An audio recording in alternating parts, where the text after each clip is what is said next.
Doctor Yunus বলছে যে ওনার কোনো কাজে সমস্যা হলে ওনার জন্য কি সমালোচনা করতে, কিন্তু আপনারা সমালোচনা করতেছেন না, আপনারা হচ্ছে এক একজন এক একটা দাবি নিয়ে আসতেছেন।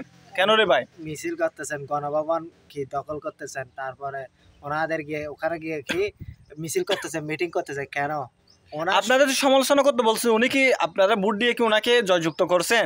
উনি বলছেন যে একটা কি, উনি বলছেন যে ভোটের মাধ্যমে যখন কোনো একটি সরকার আসবে, যে আসুক যিনি আসুক, তখন আপনাদের আবেদনগুলো জানাবেন। আপনি তো উনি তো জনগণের ভোটার প্রার্থী, জনগণের ভোট দিয়ে হয়নি, উনি সরকার হয় নাই। ওনাকে তো কি সাময়িক সময়ের জন্য ওনাকে কি সরকারের পদটা দেওয়া হয়েছে। তাই জন্য আপনাদের দায়িত্বগুলো, আপনারা এত বছর একটা 15-16 বছর একজন সরকার ছিলেন, তখন আপনাদের কি ওই জ্ঞাগুলো আবদারগুলো তখন যায় নাই গণভবনে? ওদের নানুর বাড়ি আবদারের মতন কখন শাহবাগ দখল করে, কখন কাজ গিয়া দখল করতেছে। কিরে ভাই, কেন এগুলো আপনারা করবেন? কেন আপনারা মাজার ভাঙতেছেন, একটা সরকার যায় নাই। আপনারা মন্দির ভাঙতেছেন, আপনারা গিয়ে গণভবন দখল করতেছেন, আপনারা জনগণকে পিটাইতেছেন, আপনারা 2 গ্রুপ হয়ে যাচ্ছে, 3 গ্রুপ হয়ে যাচ্ছেন, আপনারা মারামারি করতেছেন। কিরে ভাই, আমরা চাচ্ছি শান্তি একটু।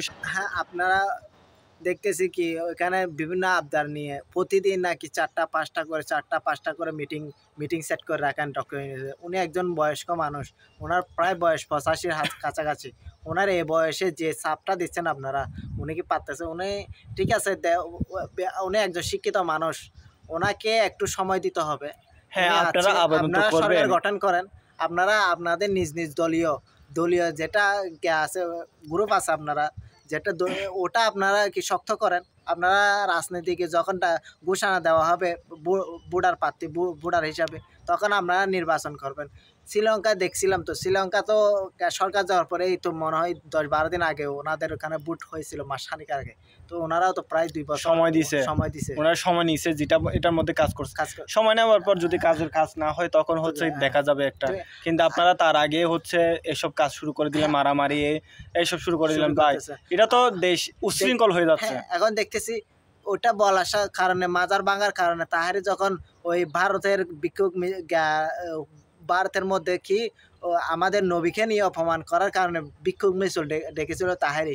ওই কারণে দেখতেছিলাম যে জঙ্গিবাদীরা তাহারির উপর হামলা করেছেন। কেন?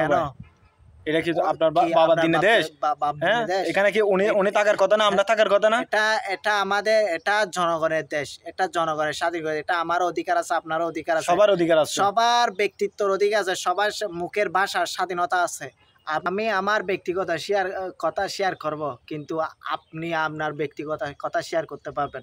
আপনার মত ভিন্ন হতে পারে, আপনি দলীয়ভাবে ঠিক আছে, আপনি কেন একজন আলেমের উপর হামলা করবেন?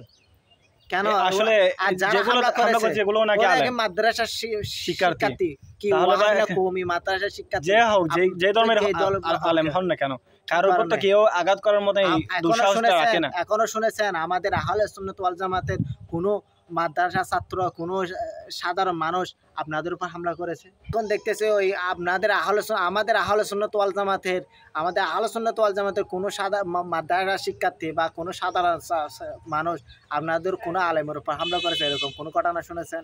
আপনারা ভাই কি শুরু করেন ভাই, বুঝি না আপনাদের।